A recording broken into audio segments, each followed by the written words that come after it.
Hello, fellow Falcoholics. Happy Wednesday. Welcome to the show. As you may notice, I'm the one leading us off today because Kevin is still having some issues with his audio. We have been diligently working to fix that for the past 15 minutes because apparently, apparently Vox Media wants to take us down these days. So we'll just get started with the show with me leading it off, and Kevin is doing everything he can to fix his audio so that he can join us as well. Yeah, I know, Corey. It's a bit of a curveball here tonight. Kevin has just come back from the Senior Bowl, so we're all looking forward to hearing his takes on everything that's going on. Um, Even though, yes, Mad Tom, I think it is Vox Media that's trying to silence him right now.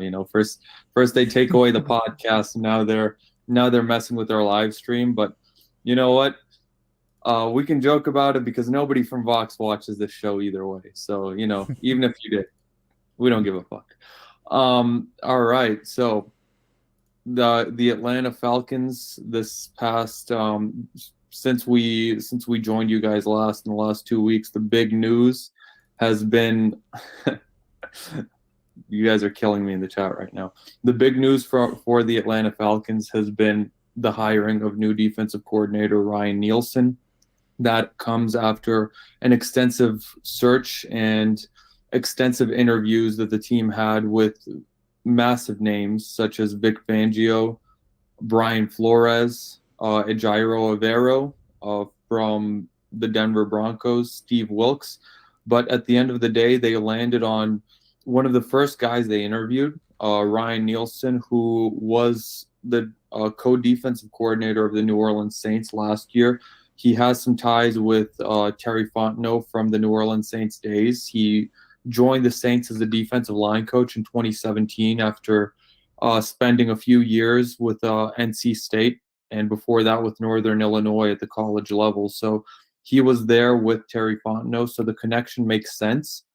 Um, and it wasn't really personally my first choice.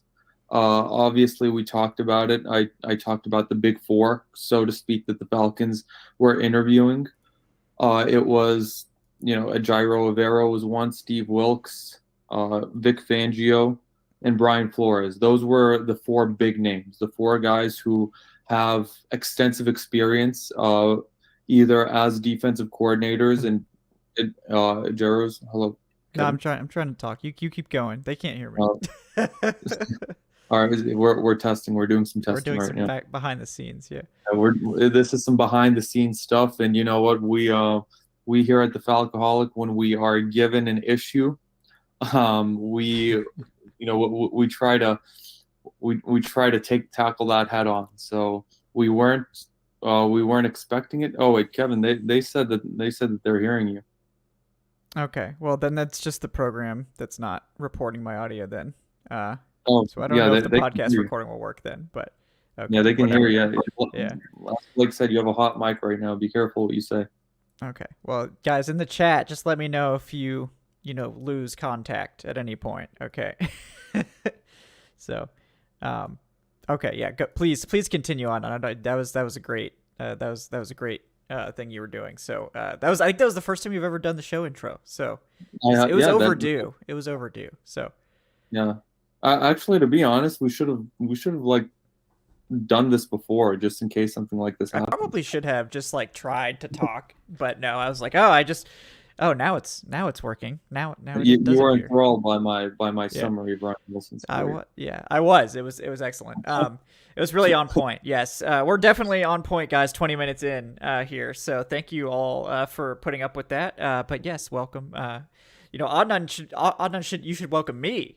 Since you did the intro. Yeah, So yeah. So I'm joined here by my co-host Kevin Knight, the founder and Vox Media's number one target, apparently.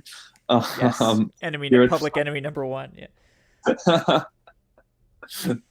all right, but yeah, no. As I was saying, like this wasn't Nielsen was my first choice, like by any means. I wanted, and we talked about it a couple of weeks ago. I wanted one of those big four names. Evero is the only guy that hasn't been a long time defensive coordinator and who has no head coaching experience. It was, I think Vic Fangio was actually the team's number one as well. I think I saw a report saying that the team offered him, the Falcons as well as some other teams offered him like the job, but I think he denied it, which I mean, I think he may possibly be opting and waiting for that San Francisco job to open up because that's a hell of a job, honestly.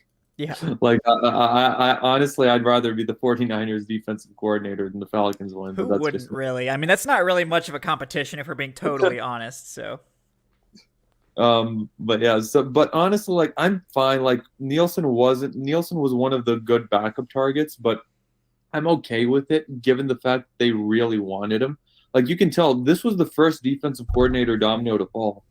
Like he wasn't the guy that, I wanted Wilkes, I wanted Flores, Fangio. That's fine, but the team obviously Nielsen outside of Fangio, I think was their top choice. I think he was their like no, like their B choice, like their number two like option. And the team moved really quickly just to hire him. Like yeah. he was the first defensive coordinator hired, and that tells you everything you need to know just about how confident the team is in him.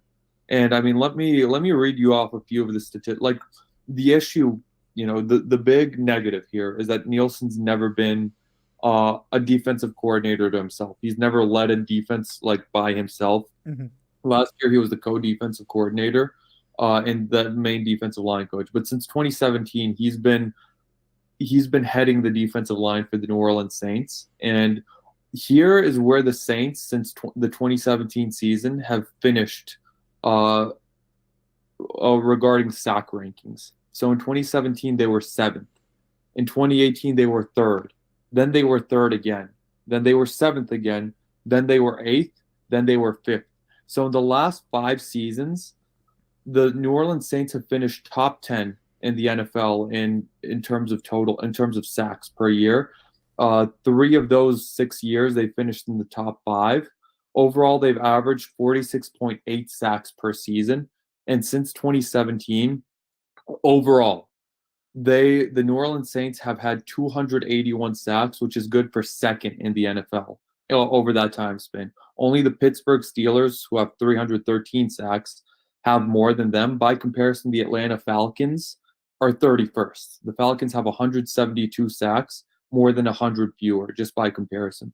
So Nielsen, even though he has never been a defensive coordinator, a full-on defensive coordinator before, he's a young rising star in the coaching ranks. He's only 43 years old. Arthur Smith is around that age as well. But he's done a hell of a job. Like he's done an absolute hell of a job with that Saints defense. And as much as we hate the Saints, we really kind of have to admit that that defense has been fucking scary Yeah. since Yeah. 2017. Like that defense has been a problem for the Falcons and for everyone else in the NFC since 2017. And you know what? Obviously, he's gonna, as the main defensive guy, that tells me that the Falcons more than ever are going to be working on the trenches. I'm pretty sure Fontenot and Arthur Smith pretty much, probably promised him that they will spend resources on that front seven because that's Nielsen's bread and butter. He sort of won the press conference. He said all the right things at the press conference, talking about how the team is going to attack.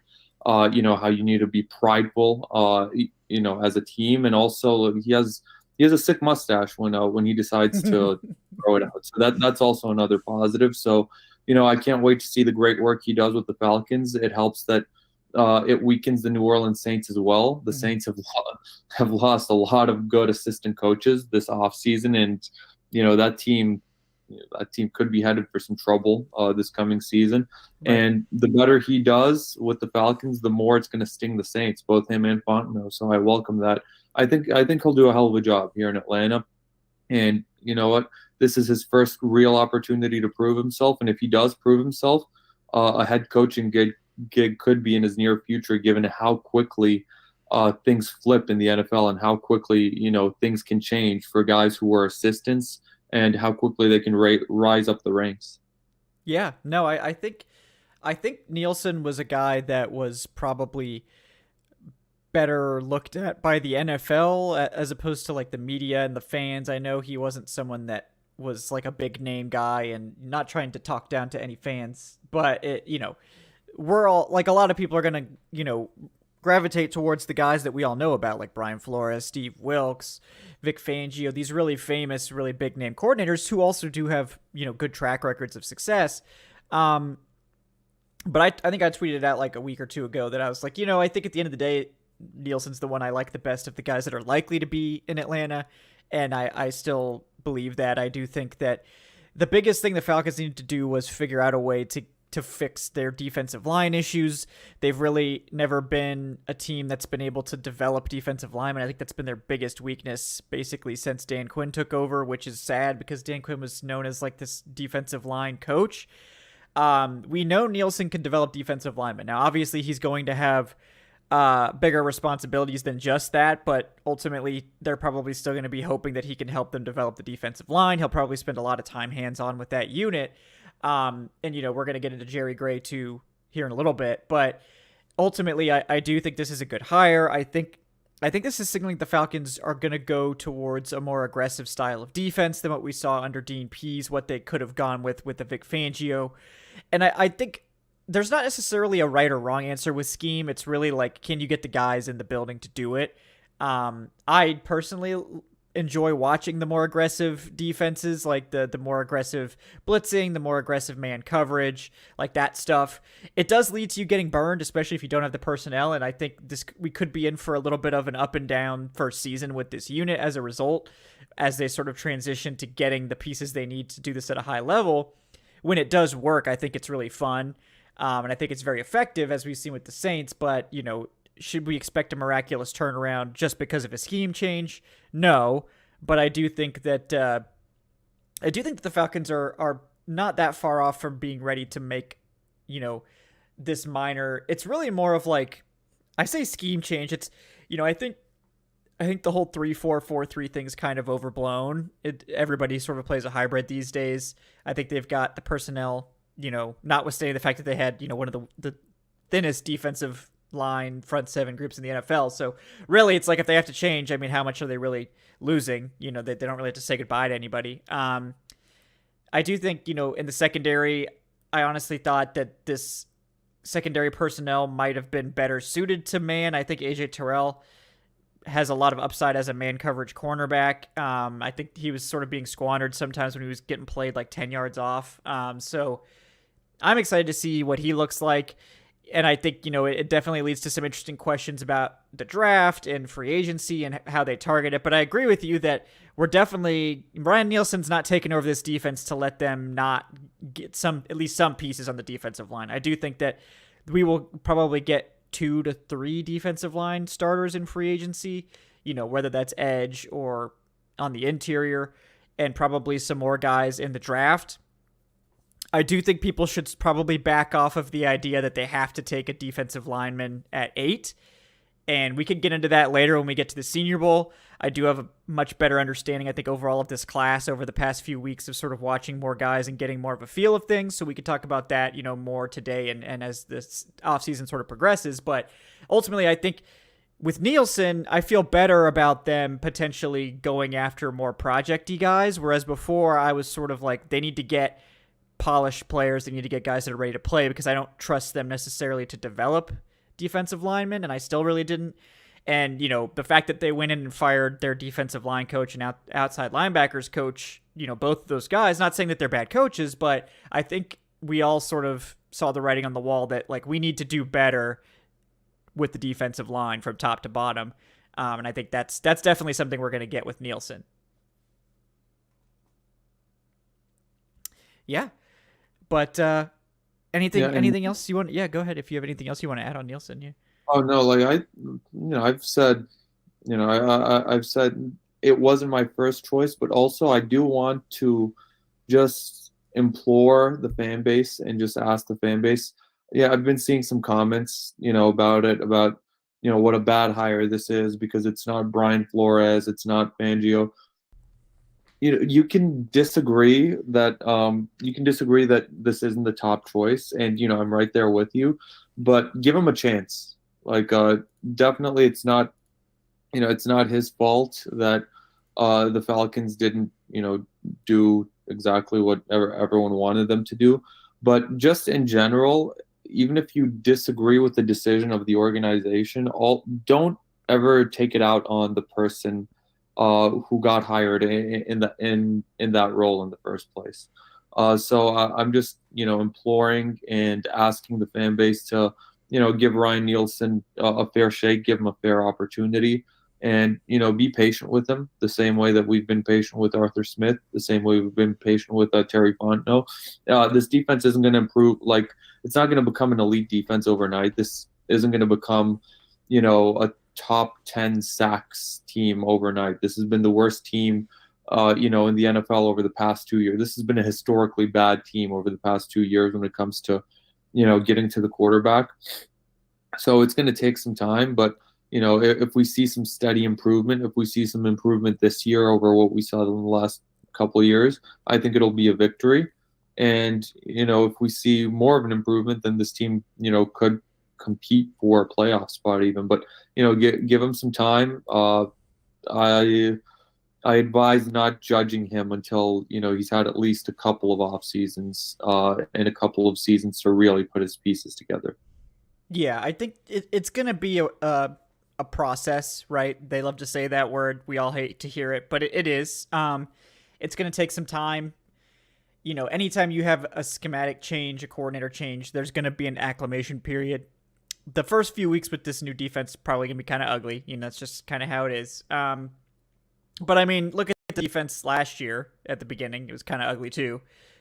So by the end of the season, they were playing a lot better. I don't think it's going to be a wholesale change, but you have to think that the nomenclature is going to change. The verbiage of the calls and the defense is going to change. But I do also think we're likely to see some veterans brought in that are familiar with the scheme to sort of get everyone on the same page. And that'll help accelerate things. But ultimately, it sucks to lose Dean Pease because I think, I think he was clearly building towards something here, and I think you could see it towards the end of the year. And the Falcons didn't play a murderer's row of opponents, certainly, but that defense, I think, allowed like 20 or fewer points in like 4 of the last 5 games or something like that. They weren't a good defense, but they were playing better than the talent. And I think that's something we've like rarely seen here in Atlanta. And I think they can still build on that, but there is going to be a bit of an adjustment process with that. So I do like the hire. I think, and like I said, I think the NFL was higher on Nielsen than like the media and fans are. You could tell that, Saints writers were pretty upset to lose Nielsen, sort of wondering why they elected to clean house under Dennis Allen. Like they got rid of Chris Richard too, which I guess we could see if, he maybe ends up coming over here as well.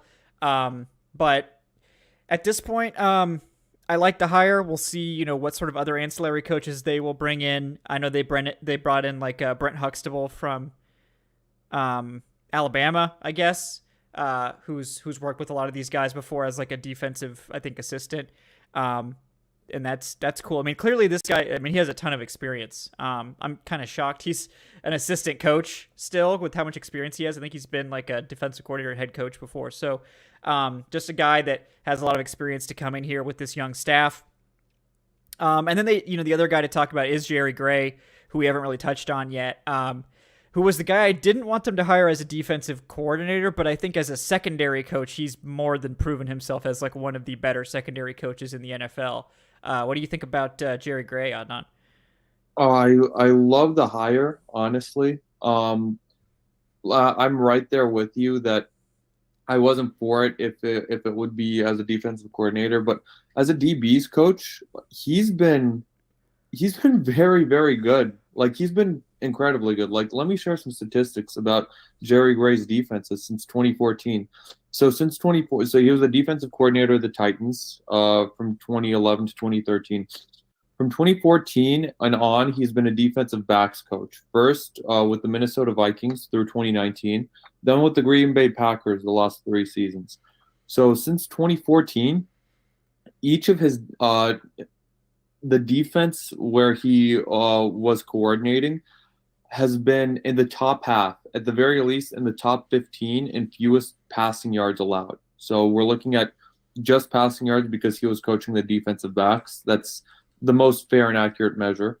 Outside of 2 seasons, which is the 2015 season where the Minnesota Vikings were 12th, and 2018 where the Minnesota Vikings were 15th. Outside of those 2 seasons, his defense that he coordinated with the defensive backs has been in the top 10 every single year in terms of fewest passing yards allowed. His passing defense has been absolutely, completely dominant and elite in Minnesota since 2016 through 20. So in 2016, the Minnesota Vikings were third in the NFL in fewest passing yards allowed. In 2017, the Minnesota Vikings were second in fewest passing yards allowed. We mentioned 2018, how that was a down year for them. Or excuse me, it was 2019, which was a down year for them. 2018 was a better year for the Vikings, where they were, I'm trying to look right here, they were again third. So he had a 3-year stretch between 2016 and 2018 where he pretty much coached up the secondary into a completely elite unit, where they were in the top 3 in fewest passing yards allowed. And since he made it to Green Bay, and the Green Bay Packers, we all remember throughout the Aaron Rodgers era, the Green Bay Packers have always been a rather pathetic defense. But in the last 3 years, the Packers have been top 10 in the NFL in fewest passing yards allowed in each of those seasons. So Jerry Gray has more than proven himself as a defensive backs coach. His title in Atlanta is assistant head coach to the defense, but he'll mostly be working with the defensive backs. Nielsen is mostly a specialist for the defensive line. We know that. But, this is a hell of a hire for that position. And Jerry Gray, one other thing that's underrated about it is, remember, Nielsen has never been a defensive coordinator before. Jerry Gray has. Jerry Gray has been a coach at some level since 1995 with SMU, and he's been a coach at some level in the NFL since 1997. And I think that that's something that's going to be very, very valuable to Ryan Nielsen, who is pretty much doing this for the first time at this level in this position. It's going to be incredibly valuable for him to have that veteran assistant coach in Jerry Gray to sort of be there as sort of a crutch for him. The same way that we saw Dean Pease with Arthur Smith the past few years. Arthur Smith has never been a head coach before, but Dean Pease has been at some level of coaching since the 70s. So that's something that's an underrated thing that not many people are talking about. But I really love the move as just bringing him in as an assistant to Nielsen. I think it's an A move. Even though I'm right there with you, I would not have been thrilled if Jerry Gray was the defensive coordinator. I think my tune would be a bit different if he was in that position. But he's proven himself, and the Falcons, I think, have made some great hires. They've already made some great moves this offseason. That's before free agency has even begun. Yeah. I mean, I think Gray is just, he might just be one of those guys that's just an elite position coach, and that's okay. There's nothing wrong with that. Like, I think everyone's always obsessed with like, well, you need to level up and you need to go up the ladder and you need to get to the next job. And like, there's definitely something to that, but like, it's okay to just be the best at what you do. Like, it really is. Like, you need great DBs coaches, you need great defensive line coaches, all that stuff. So, I really do like Gray coming in here. He was instrumental, I think, in the development of Jair Alexander and getting him to the level that we know now. Darnell Savage, the safety, I think, he had a hand in helping Adrian Amos improve as well. Rasul Douglas came over to Green Bay and became a really good cornerback too. So I think he's shown that he can, Eric Stokes as a rookie in 2021 was like one of the best rookie corners under Jerry Gray. So this is a guy that's got a lot of experience developing cornerbacks and safeties, and that's what the Falcons need. Like, they do have AJ Terrell. Maybe he can help Terrell get to another level here. But the Falcons, Casey Hayward, does he come back? Does he not? Who knows? But they're going to need another cornerback eventually. A young guy, can Gray get that guy up to speed quickly? And then at safety, we need to get Richie Grant better. What can we get out of Jalen Hawkins? Is he more of a third safety? Is he a starter? I don't know. But, if they draft another young safety or whatever, then we need to coach that guy up too. No matter what, you gotta coach guys up, because you need to be able to take some of these project guys on day 2 and day 3 and have them pay off eventually. And, we're doing that right now with Troy Anderson, kind of waiting and seeing what can happen there. But the thing is, if you can hit on some of these guys, you can get first round caliber play out of these later picks. And you have to be able to do that as a team, because you only have one first round pick a year, unless you're wheeling and dealing and all that stuff. And maybe some years you can, but it's not something that's going to be common. So you have to find ways to get those good players outside of the first round. And one of the ways to do that, of course, is to draft project guys. So I do think that's something to monitor. And you made a great point about the secondary. Like, this past year, 3 of Atlanta's starters and most important players in secondary, including both safeties, were all guys who were drafted since 2018, like in the last 3 years. Like, these are young guys, and I think having someone like a Jerry Gray, who, Jerry Gray has been a coach at some level, almost as long as some of these guys have been born, like as long as some of these guys have been alive. Excuse me.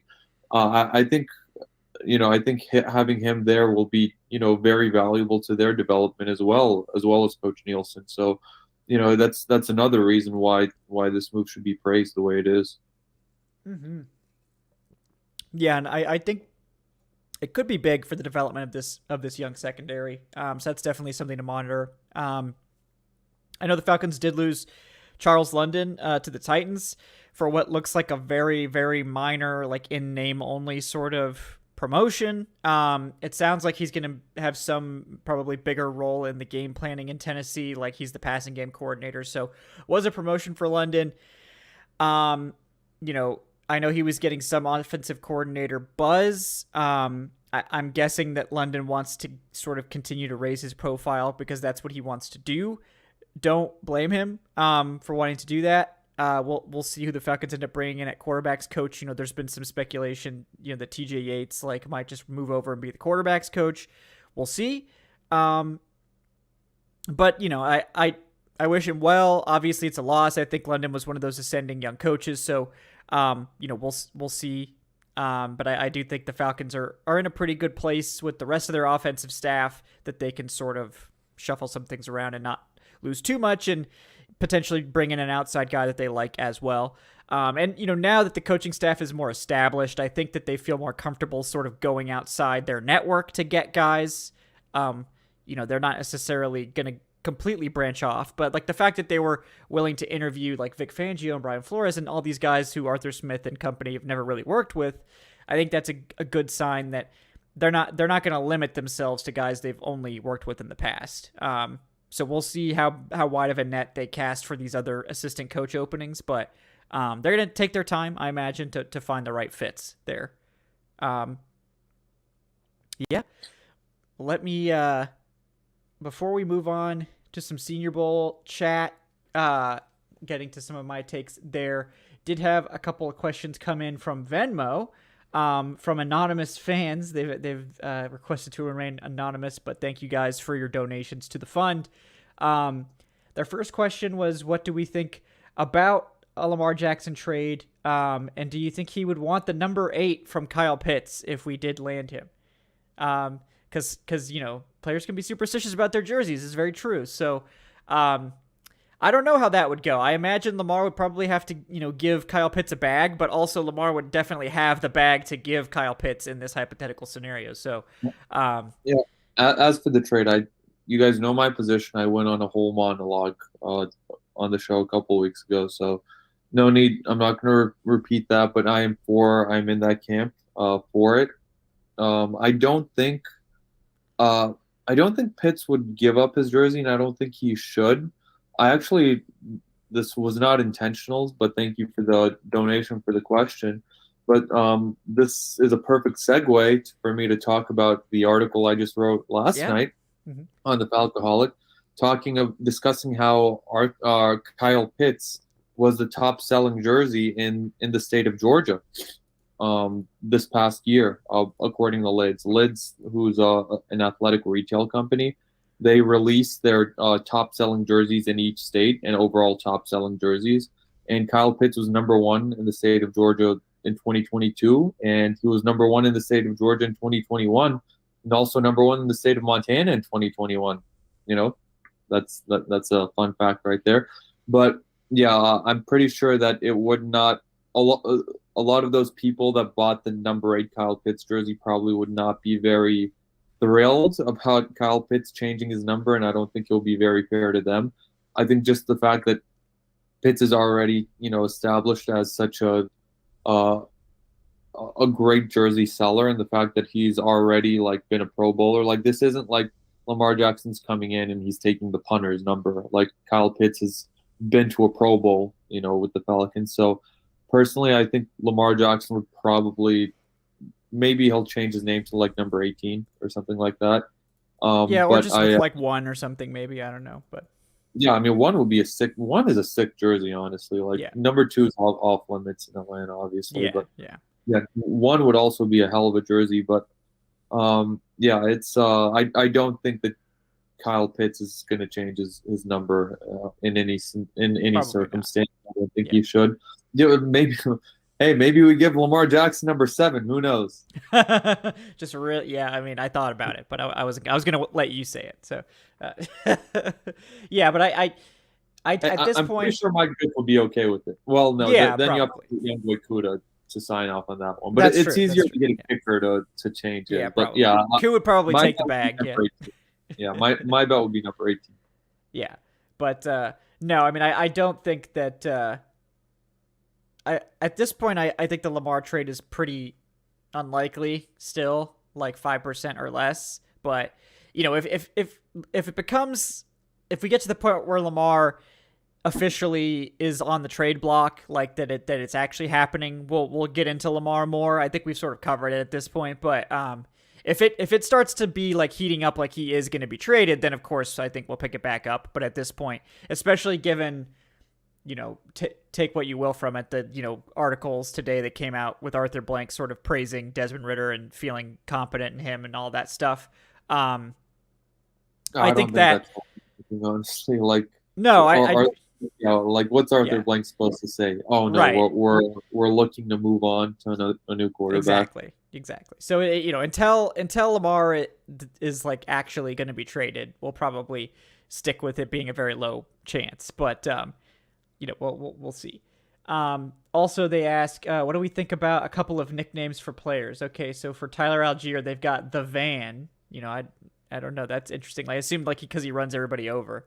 And then Kyle Pitts, Optimus Prime. I think that it could work. It kind of reminds me of Megatron too much, but maybe that's like what they're going for is like, if Calvin Johnson was Megatron, maybe Kyle Pitts could be Optimus Prime. So a couple thoughts, and for Kyle Pitts to get that nickname to really, like, that's a nickname you really sort of have to earn. Yeah. Like, I mean, I'm not saying Kyle Pitts couldn't do it, but like Calvin Johnson didn't come in. Like Calvin Johnson earned Megatron. Like he was an unstoppable force. So I think after a few years of like really like incredible play and like all pro level play, because by earned it I mean like he has to be like the penultimate tight end in the NFL, and which is what the Falcons drafted him to one day become. For Algier, I would say, I like the nickname the alligator for him, just The because alligator, it's like almost there, like yeah. it's like similar to his last name. I like that name. I like the alligator. Yeah, no, I mean that one's good too. Yeah, I think it's something that will sort of like evolve. I think it'll evolve naturally. And for the record, I just want to say I think Megatron is the best nickname in NFL history. Just It's pretty great. It's pretty great. yeah, given just like everything that goes into it and just like how dominant it is. Like I remember one time on Twitter, like it was a Monday Night Football game, and Calvin Johnson was doing Calvin Johnson stuff. He had a couple touchdowns, and I remember like Megatron was trending. Yeah. Because people like weren't even called like they referred to him more as Megatron than Calvin Johnson, and all I could think to myself was, how confused are these people who don't follow football and who are on Twitter, who don't follow sports? Yeah. No, I mean it's like who the hell is this? But no, those are some good entries. On the timeline tonight. No, but yeah, those are some good nickname entries. Definitely some to follow. We'll see how they develop over the next year. But I think if Kyle Pitts, comes out and has another great season and not like another down year, then we'll be talking about what's the nickname. And for the record, I do think that's going to happen. I think he's going to probably surpass his rookie numbers this year for sure. So just because I think he would have surpassed his rookie numbers with Desmond Ridder. Like if he had been with Desmond Ridder for the full season, but we'll see. I will say too though, like I remember someone posting a compilation the other day on Twitter of literally all of the all of the passes that Marcus Mariota like missed to Kyle Pitts. And it was just like an obscene amount. Like we knew that Kyle Pitts we knew that Kyle Pitts like had the highest off-target percentage, but it's different when you just see it on a piece of paper, like see it like on a statistic versus when you like and we saw it for ourselves throughout the year, but it's also different when someone puts together a compilation and you're like, holy shit, this is like 3 minutes long, like one after the other. And like some of those were like just straight going to be walk-in touchdowns. Like Kyle Pitts, if those were more accurate passes, Kyle Pitts has over 1,000 yards, and if he plays like the entire season, of course. But he was the one who suffered the most from Atlanta's poor quarterback play by far. Like by far, he suffered more than anyone in the NFL this season because of poor quarterback play. Yeah, just him and Mariota were like the worst match possible. Some guys with Mariota flourished, like Olamide Zaccheaus, for example, and Drake London to an extent as well, had a good rapport there. But some guys just like Mariota just wouldn't throw it to Kyle Pitts. I think they just did not have chemistry. They did not connect at all, which was unfortunate. But that's why we saw Desmond Ridder before too long, because look, you got to find someone that can hit your tight end. And yes, Crimson Husband points out, like London definitely, his volume and his everything he was doing improved with Ridder as well. And you're right. Like I do think that with Ridder, or presumably an upgrade over Ridder if Ridder's not the starter, that both Pitts and London will have an improvement in their second year, for sure. Jason Gaines with the $2 says, like to take a minute to roast Vox Media. Yeah, we always get. Technically, we're still under Vox, Jason. So I'm going to table your roast for a couple of weeks, and then once we're fully independent, we will do the full roast. But nobody knows about that yet. Yeah, what? I think we just flip. No, like the podcast is being canceled. February 28th. Yeah, I haven't let anything slip on. Okay, sure. I might have let something slip then. No, but yes, everybody knows, right, guys, that the podcast will no longer be supported by Vox Media officially on starting March 1st. We will continue the podcast. Corey, we're not going back to Facebook Live. We're not going back to Facebook. No, never. But all that means is that we may have to change the names of these things. We may have to adjust. Basically, we have to change the names. But my understanding is that the feed will remain the same. So if you're following the podcast on Spotify or Apple Podcasts or wherever, you shouldn't have to. Nothing will change. You'll still get the episodes as we post them. Mostly it's going to be on my end that I will have to take control of the feed and get it on some other platform and all that. And we'll have to, of course, find other ways to fund it. But we'll keep you guys posted on that. But as of now, like it's not going to disappear. Nothing. I mean, the names may change a little bit. We'll see. But ultimately, I think the feed is going to just be handed over to me. So, we'll see. As much as we can, we'll keep things like simple for you guys. Yeah, well, we'll keep you posted. We got a couple more weeks. They're still working out exactly what's going to happen. As you guys know, Vox Media, small independent company, definitely don't have the resources to, fully investigate this sort of massive layoffs without any sort of plan in place. Definitely couldn't be them to do something like that. But yeah. But Jason, we do appreciate your support. I'm going to table this one, and we will get back to that. I promise. Yeah, well, it'll be open roast season once the podcast is independent, so don't worry about that. But we also got Mad Tom K with the $5. Thank you so much, man. He says, have either of you had a chance to look at the Shrine Bowl, and if so, who do you like from there? Yeah, we were going to go into the Senior Bowl. You guys have definitely heard me talk about the Senior Bowl a lot. As for the Shrine, I mean, I haven't watched any of the practices. I've just read stuff. I know Zay Flowers looked really good. I know BJ Thompson, the small school guy, was impressing some people. I know there were definitely some guys like Mohamed Diabate from Utah. I know the Falcons were big fans of like Kytrell Clark, and the one safety that I can't pronounce his name without looking at it. But you guys probably know the one. It starts with an H, I think. They seem to like him. There are definitely some good players at the Shrine Bowl this year. I think they were able to get some of the underclassmen that aren't eligible for the Senior Bowl. Zay did the power move, of course, which is to like show up for like a day of practice, blow the doors off everyone, and then leave. So it's exactly what DeJuan Jones did at the Senior Bowl. So, but yeah, there's definitely some talent at the Shrine Bowl, and definitely worth looking into. But yeah, in terms of the Senior Bowl stuff, you guys have seen all my written stuff on it. I put out like an overall thoughts column on Monday, sort of going over that stuff as well. But yeah, basically my takeaway is that I do.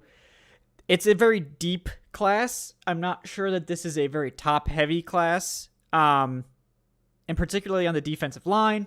Now, the top guys weren't here, right? Like Tyree Wilson pulled out because of injury. Miles Murphy wasn't here. Obviously, Willie Anderson wasn't going to show up because he's an underclassman. I did get to see Foskey. I got to see Derek Hall. I thought both those guys played about as you'd expect, right? Sort of late first type guys. I think both of them will probably go in that like 20 to 35, 45 range, something like that. So I like those guys a lot. I do think that day two, you'll definitely have opportunities to add good pass rushers. I liked like Iowa State's Will McDonald IV was probably the biggest riser in the edge guys, just super bendy, explosive guy. KJ Henry from Clemson, someone I've continued to like. You guys have probably all heard about like Keon White from Georgia Tech and Keanu Benton from Wisconsin and all these guys. So it's a deep group, and that's kind of my biggest takeaway, I think, from there was that that this is a deep defensive line group that I think it might be something where you do consider going a different direction with number 8 because of the depth of the class, and maybe targeting another premium spot. I'm not talking about Bijan Robinson. I did definitely play devil's advocate on Bijan Robinson last week when I was bored, but ultimately I'm still leaning like defense or offensive tackle. But I think that's what we said last year too, though, right? Yeah. Yes. Like, last year where we were talking about, the Falcons, they need defense. We need offensive line. We need defensive line. Team takes a wide receiver at 8, and then they started the wide receiver run.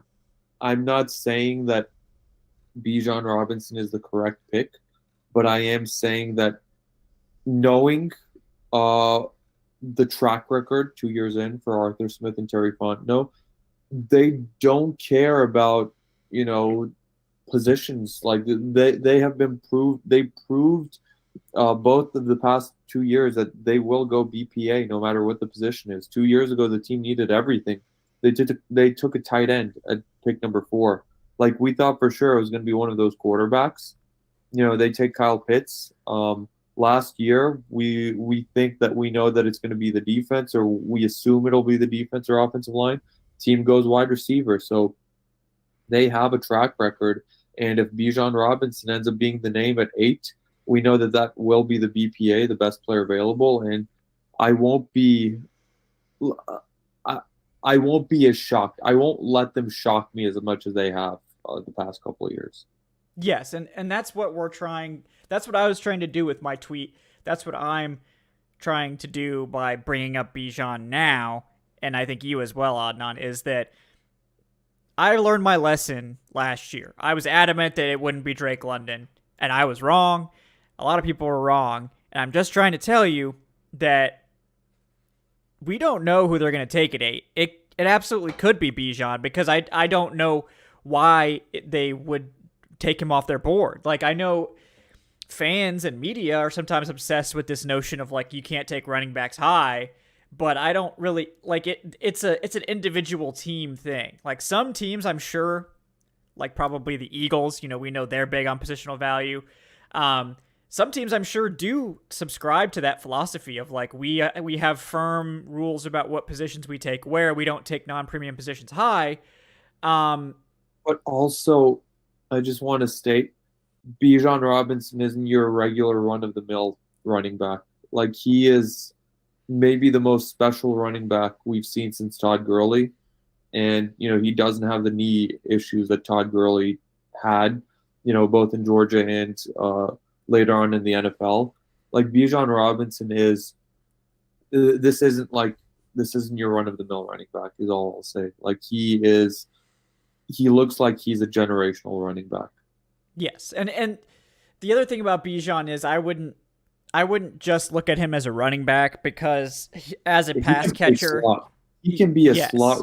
Like he could transition permanently into a slot receiver if he really wanted to. No team's going to do that, because you obviously want to get the ball into his hands, more often. But he is that good that he could legitimately be a day 2 pick as only a slot receiver, maybe even day 1.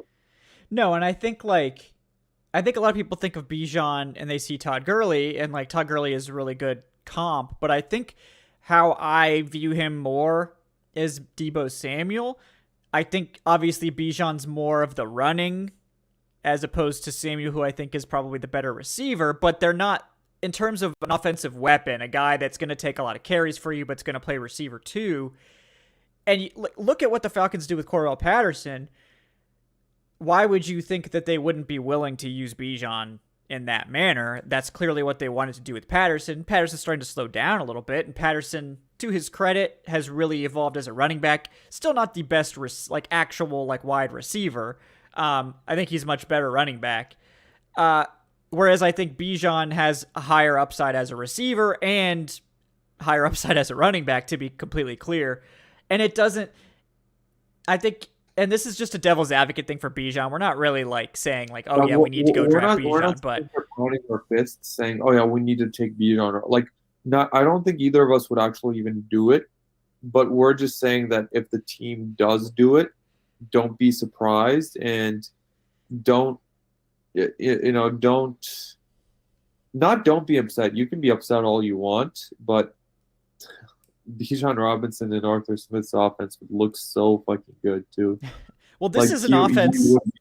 Yeah. Yes, this is an offense that would actually utilize a running back enough to potentially justify the selection high. It's also an offense that clearly is willing to incorporate the running backs creatively by using them in the slot, that sort of thing.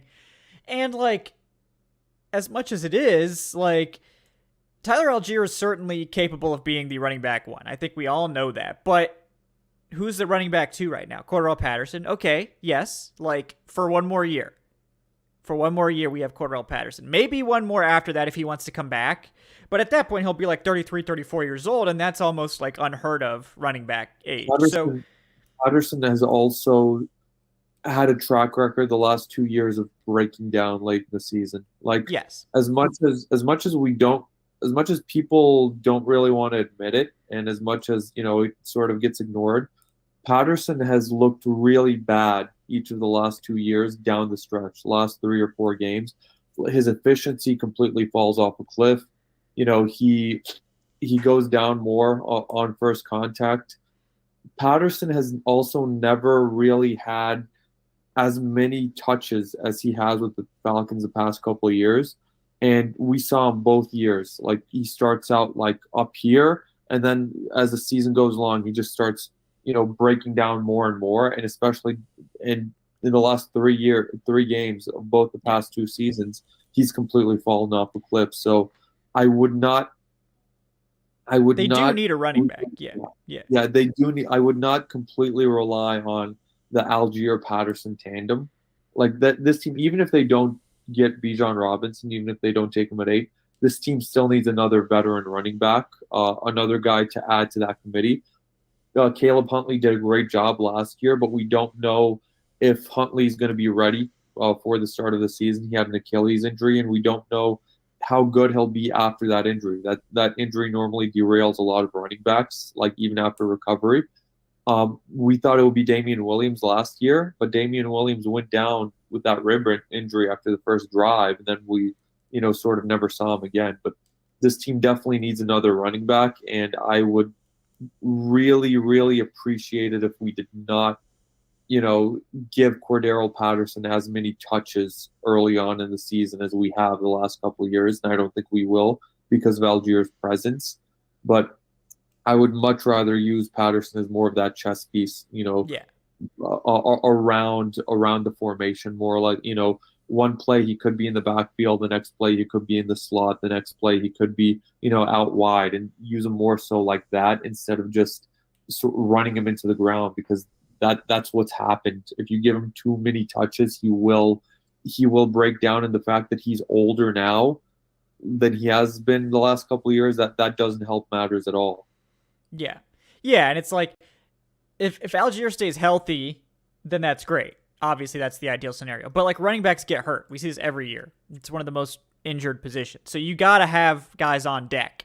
And like I think Caleb Huntley, when he's back healthy, is absolutely that guy to be your running back 3. You're like your primary backup, for Algier. But we don't know when he will be healthy. We don't know if he will be healthy enough in 2023. I do think Caleb Huntley should be in your long-term planning as a guy that can stick around, and once he's fully healthy from the Achilles, you can count on, but we don't know when that's going to be.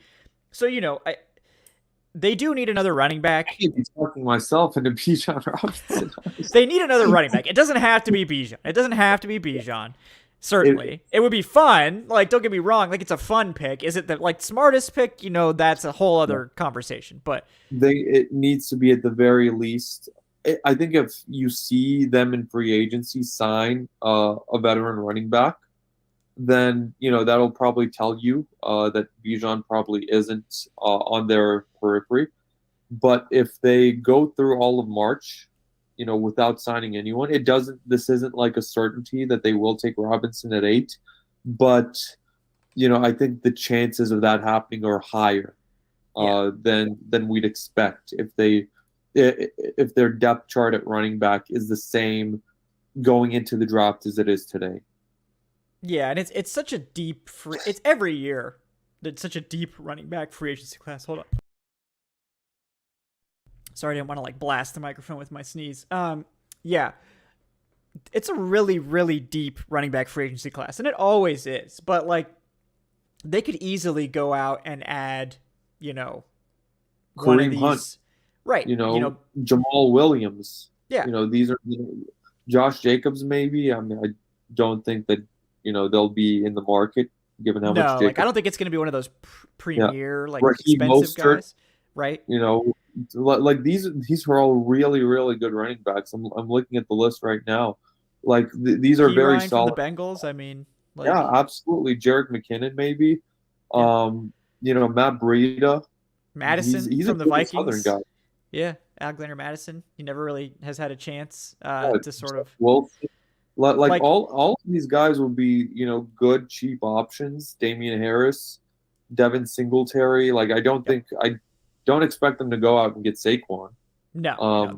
I don't think they're going to spend a lot of money. It might be a $2 million signing, and I think that just gives them options. It's they're going to get this veteran guy in here to sort of bolster the rotation.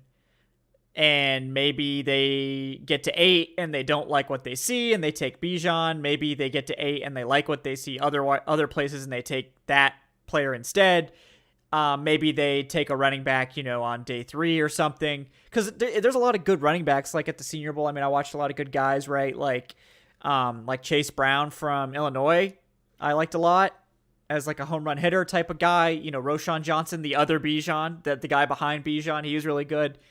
Even someone like Evan Hull from Northwestern, who's like a receiving back, he could be like a 7th rounder, maybe. I mean, like you can get running back talent all over the place. They don't have to draft Bijan, but I think if you're, Tyjae Spears, I like a lot, but Spears has worked himself into like definitely day 2 at this point. So, but yeah, I mean, you don't have to spend a lot. You don't have to get Bijan, but they do need a running back. So they probably will add some more.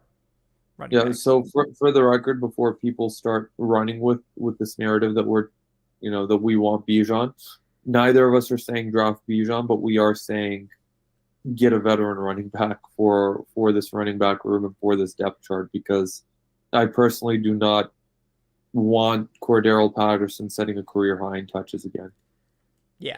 No, I mean, I think we all know that Patterson probably needs to have more of a complementary role going forward. That's just how it is. Yeah, any other positions you want to touch on before we get out of here? I know we're already over an hour, but 10 of it was spent with technical difficulties. So. Yeah, no, I mean, I completely defer to you on the Senior Bowl. I think I've been watching the recaps. I've been reading the recaps, and all of those are on the Falcoholic.com for the record, guys. Go get it while you can before Vox Media tanks us. The site's not going anywhere, to be clear. The site, nothing is changing. So. Yeah, I'm kidding. It's just the podcast. Yeah, it's just the podcast for now. It's just the podcast. Yeah. For now. We hope. But yeah. But yeah, for sure. Like, I think the Senior Bowl. I think a lot of these names will be on the Falcons' radar because, I think, like you said, a couple weeks ago, the team has taken 10 players who have appeared in the Senior Bowl in the last couple of years, and in the Shrine game as well. I think the Falcons had some guys on the coaching staff, so it's this is definitely all good information to not be to not catch you off guard come draft time. But definitely, like, one thing that I do want to touch on is some of the offensive linemen personally, just because that's a position that I think you can never sort of have enough of. And again, I don't think that it will. I wouldn't be surprised if the team does go offensive line in the first round, because I know some people are saying defense, but I think I mentioned Skoronski last episode. I know you highlighted Darwin Jones from Ohio State. I think you mentioned that he will be a day 1 pick, that he was the most impressive player at the Senior Bowl. But so that could be a name that the team sort of is linked with if they do successfully trade back, if that's something that they want to do. But definitely some of these offensive linemen are guys that I'm very curious about. I think we talked about Bergeron at Syracuse a couple weeks ago when we were doing our preview show. Matthew Bergeron. That's another guy who, the team, if they don't get on offensive lineman on day 1, maybe he's there in day 2. Yep. As one of the tackles. But it's very, very interesting to see what will happen with Caleb McGarry at right tackle. If the team wants to continue with Jake Matthews, being that he's the left tackle of the present no matter what, but will they want to potentially bring someone in to groom to become the left tackle of the future? Will they want to replace McGarry because they don't want to pay him this offseason? Will they bring in a right tackle? Will they? I don't know. It's all very fascinating, interesting, and I can't wait for March. I can't wait for free agency to open up because it'll be spring because that's a beautiful time, but also like this will tell us how the team will finally shape up because all we can do right now is speculate. Yeah, yeah, I do wonder, if they sign sort of like a cheaper free agent tackle instead of McGarry, like a Jawan Taylor, who's probably going to be closer to like 10 million, maybe. We'll see what his price tag ends up coming in at, and then sort of draft a tackle and see what they can get there. This is a good tackle class. I mean, DeJuan Jones obviously was great. I think there's a lot of good tackles in the second round range too, like you mentioned. Bergeron and Darnell Wright from Tennessee is another guy. There's a lot of good offensive linemen on day two. But there's also, I think the Falcons are probably going to have their pick of the tackles at 8, more than likely. They could also have their pick of the corners, though I do think we might see one corner go ahead of the Falcons. I think Detroit is a possible corner spot in the top part of the draft, so they could go corner. But I do think there's like 2 corners legitimately deserving of that top 10 pick. I think there's probably 3 offensive linemen deserving of top 10 picks in this class with Broderick Jones and Paris Johnson and Peter Skoronski. It just depends on what sort of flavor you like best. And I'm going to probably have the bold take of having Devon Witherspoon as my top corner. I just think his tape is really good.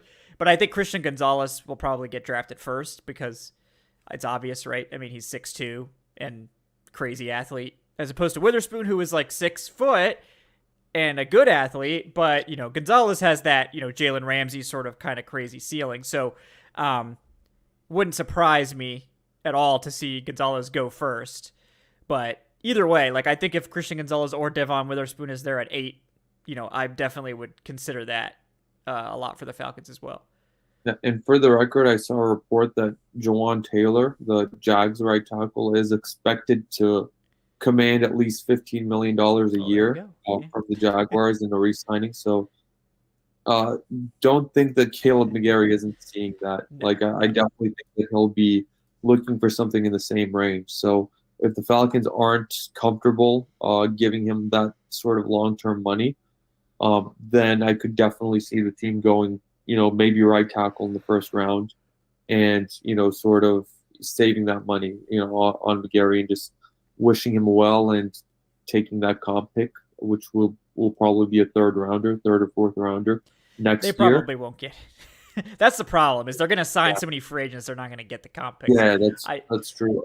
I for some reason, I thought it was their free agent class next year that'll play into that, but no, it is this year. No, yeah, it's what screwed them over this year too. But yeah, remember, by the way, guys, the Falcons signing Mariota, that cost them a fourth round comp pick this year. It did. But they had to sign some quarterbacks. So they had to sign somebody. Or we could have just gone with Ritter, maybe. That would have been better. I don't know. Yeah, had they not signed Mariota or had they not signed Lorenzo Carter, the team would have gotten that fourth round comp pick off the Dante Fowler signing. But they forfeited all of those with their free agent signings this year. But yeah, so basically, like, if they don't go tackle, my preference with McGarry continues to be to franchise tag him this year, and it'll suck. Like, it'll be $18 million this year, but at the very least, make him prove that he can do it again. Like, make him prove that this wasn't just a one-time contract year type thing where he was only good because the team ran the ball 55% of the time. Like, make him prove it, because remember the last time the Falcons had a right tackle who had a career year in his contract season. The team gave him a long-term contract. That was Sam Baker after the 2012 season. And the Falcons, I think, just a couple of years ago, finally got off of his dead cap money because he ended up being a complete bust afterwards. And I'd be apprehensive about that as well. I'm not for giving McGarry a long-term contract at $15 million plus a year annually.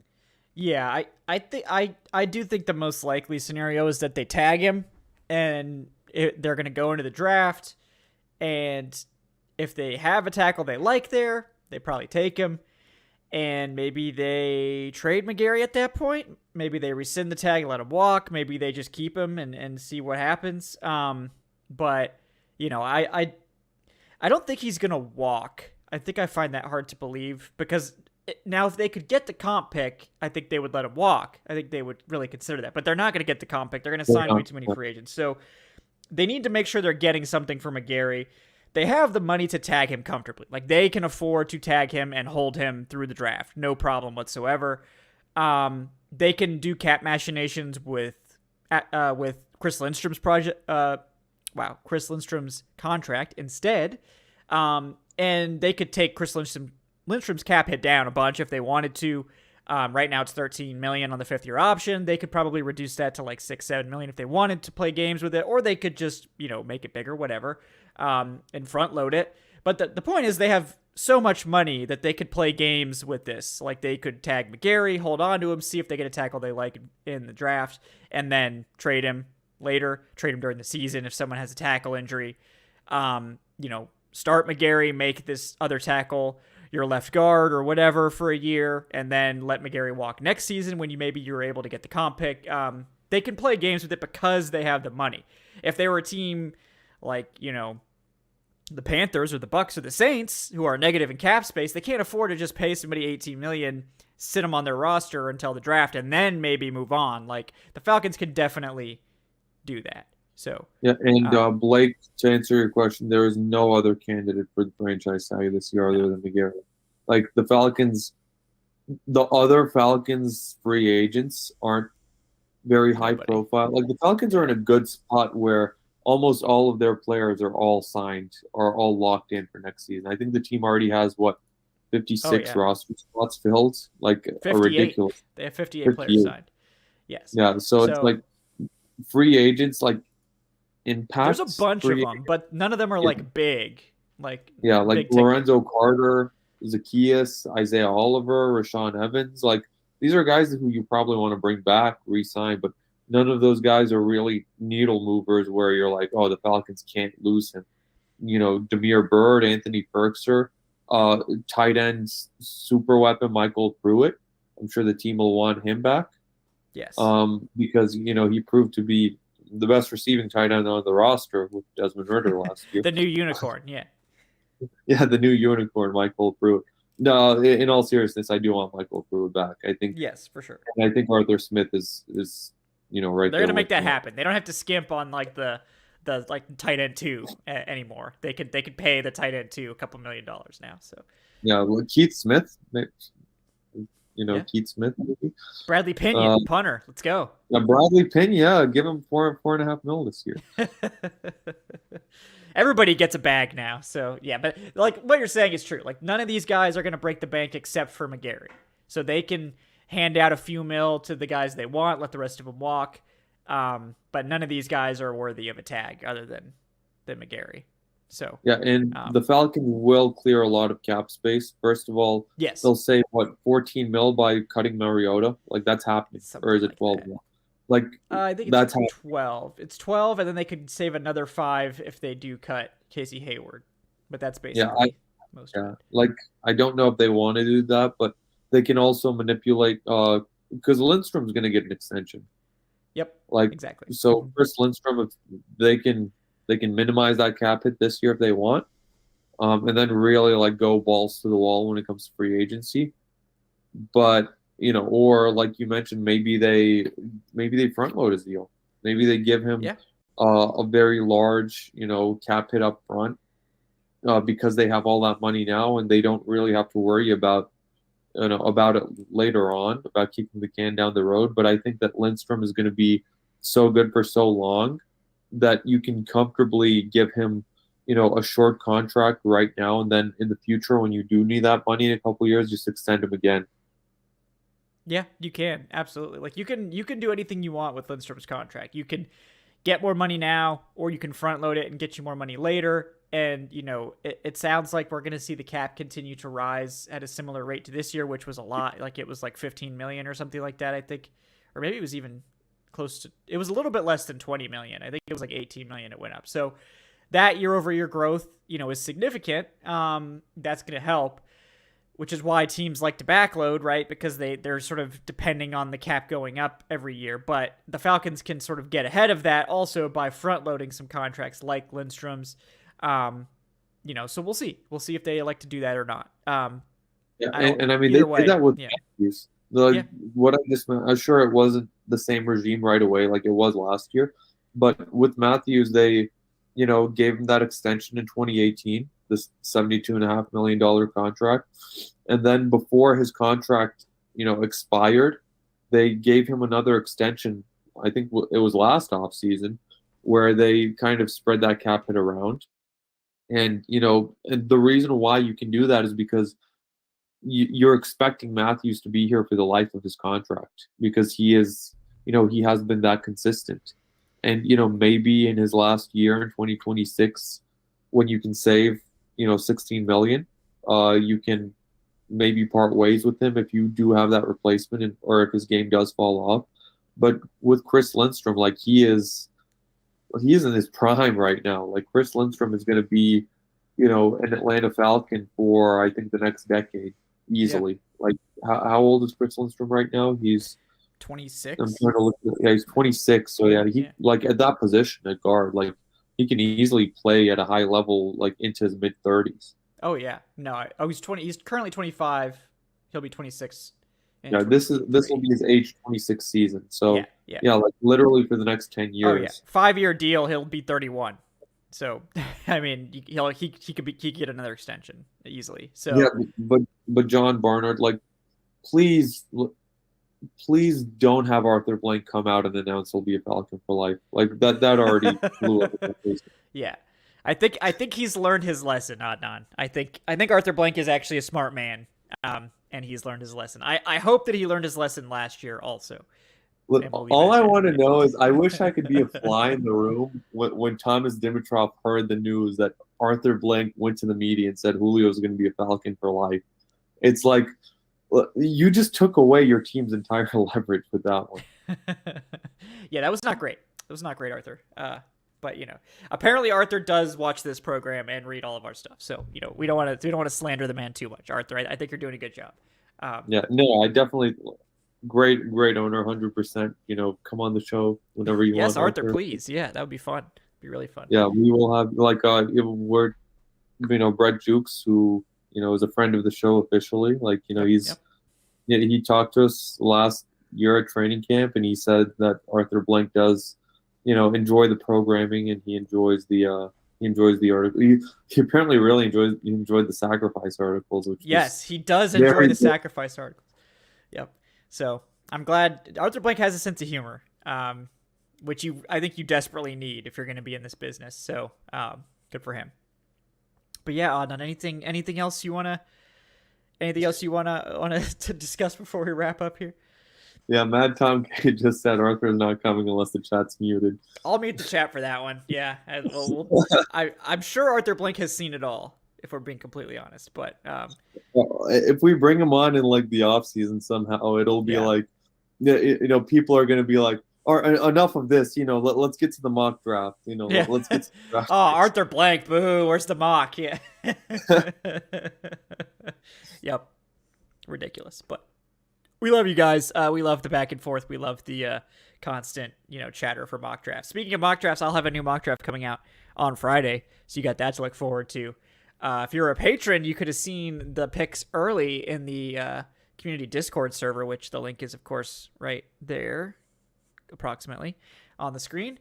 So definitely join that up. Check that out. You can join the Patreon, patreon.com/Falcoholic Live, if you want to, stick it to Vox and and support the show directly without Vox. You can go there and do that. Patreon.com/Falcoholic Live. Shameless plug. So we got to fund ourselves now. But we do really appreciate everyone who's contributed over the years there as well, and your support will continue to be instrumental to the development of this podcast going forward, perhaps more so than ever. So, but maybe even more than the podcast. Yeah, maybe. Yeah.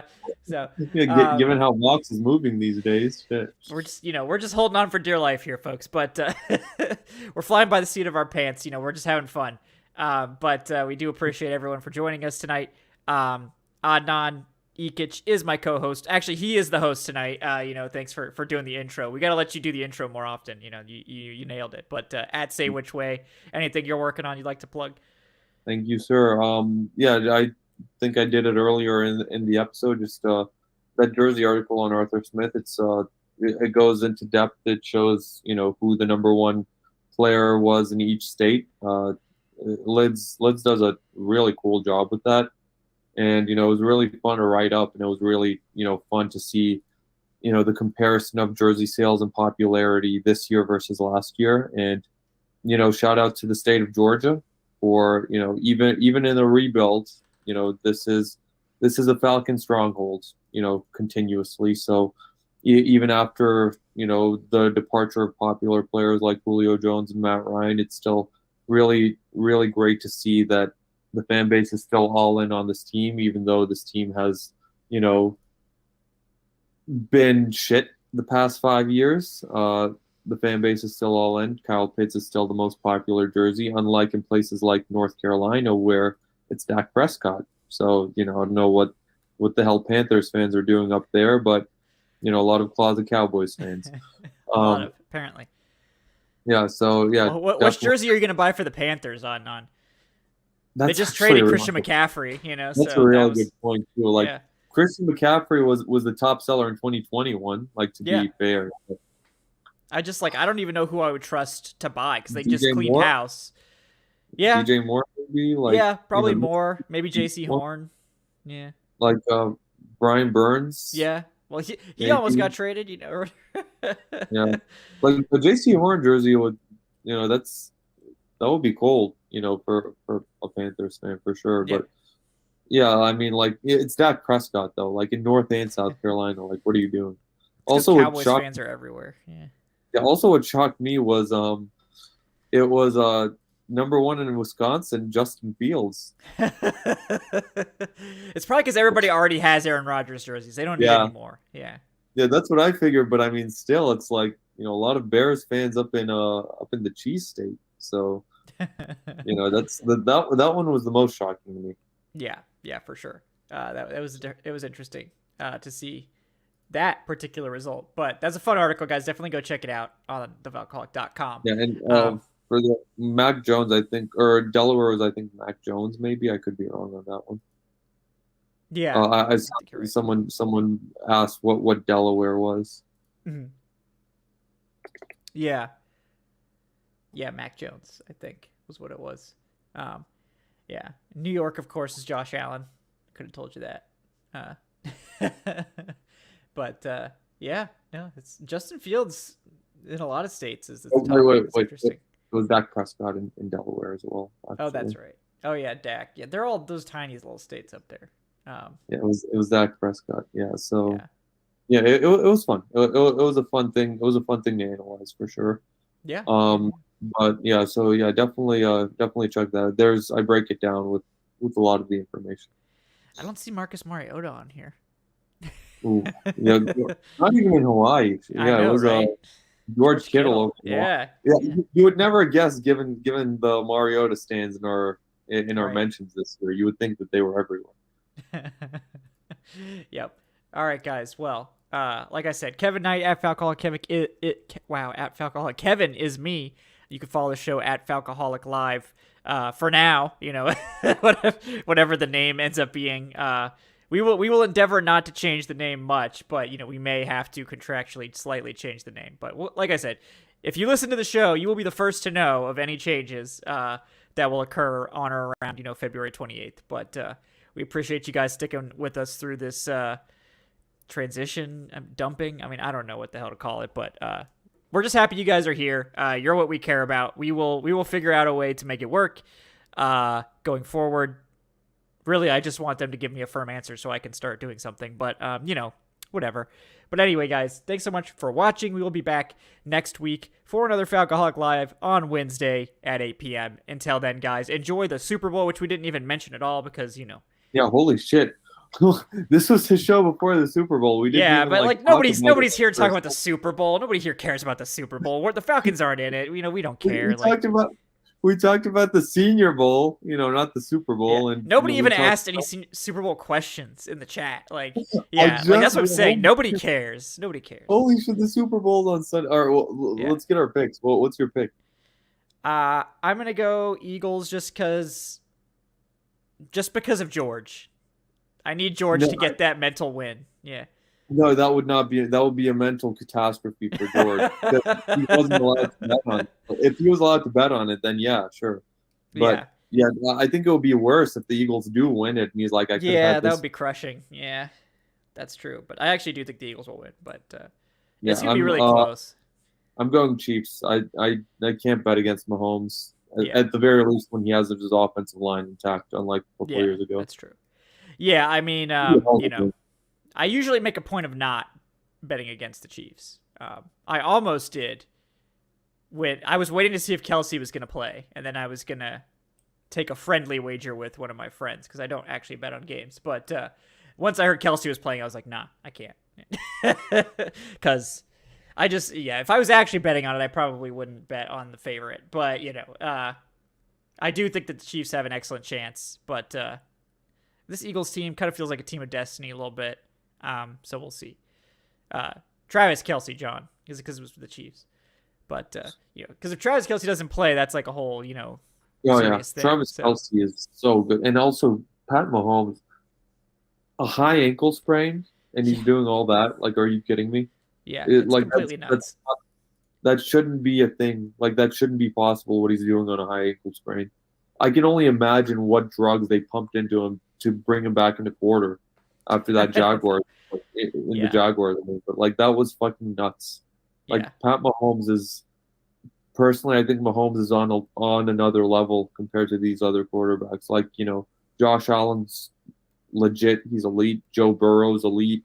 I love Justin Herbert, but Mahomes, I think, is in the tier of his own, legitimately. He is. Yeah. And I think he should be the MVP as well, again. I think he will be. He deserves to be. Mahomes is just his own thing. Like, and it's no slander to Joe Burrow or Josh Allen. No. Or those guys are Justin really Herbert good. Those guys are legitimate. Those guys are elite. But Mahomes has been. Mahomes is on another planet. Yep. He has done this like year in and year out. Like this was the fifth straight year where the Chiefs have hosted the AFC title game. That's Tom Brady level dominance, in the AFC, and he should. I think he will have a couple of rings. Just 4 or 5 years in so far. Yeah. I mean, it's nuts. We're witnessing the next GOAT, and the next GOAT can't get here soon enough because I definitely don't like Tom Brady. So it's wild that he wins on Sunday, has more Super Bowls than Aaron Rodgers. Yep. So I'll enjoy that. But I'm sure Aaron Rodgers won't be watching the game. He's going to be in his darkness retreat. So no, 4 days. He'll be out by Saturday, right? Will he? Today's no Wednesday. You should be out on Sunday then. Yeah, he'll get out just in time to emerge and see that Patrick Mahomes has won more Super Bowls than him, and then he will go back to the darkness. Yeah, then he'll probably talk about it on Joe Rogan's podcast. Yep. Yeah, probably. He is. Oh, I had a trip that I saw. Patrick Mahomes win the Super Bowl, and then he did. You were just watching TV. he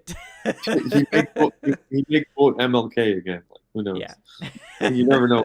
You never know. It could be anything. It could be a 2-hour-long astrology seminar. You never know. So. All right, guys. That's the extent of our Super Bowl coverage. That's it. We talked about it for 5 minutes. That's it. We did. That's all. We covered it. We checked the box. If we had advertisers, they'd be furious, but we don't. So hit me up. You want to advertise in the show? Hit me up because starting March 1st, it's up to me. So hey, pitch me. Yeah, hit me with those offers, guys. Built Bar, Twizzlers. Come on, let's go. Let's get this thing going. So yeah. Shout out to Twizzlers. Hey, Built Bar, I'm sure Aaron can put in a great word for us. We I'll eat one every week. I'll eat one on the show every week. Just hit us up. I'm not only a spokesperson for Built Bar, I'm also a customer. I do like Built Bars. They are good. There you go. That's your one free plug. Built Bar. Now call me. All right, guys. Thank you so much for watching. We will be back next Wednesday, like I said. Until then, do enjoy the Super Bowl. Do enjoy your weekend. We'll see you next time, guys. Have a great night, folks. Like, subscribe, leave us that 5-star review. We'll see you next time on the Falcoholic Live.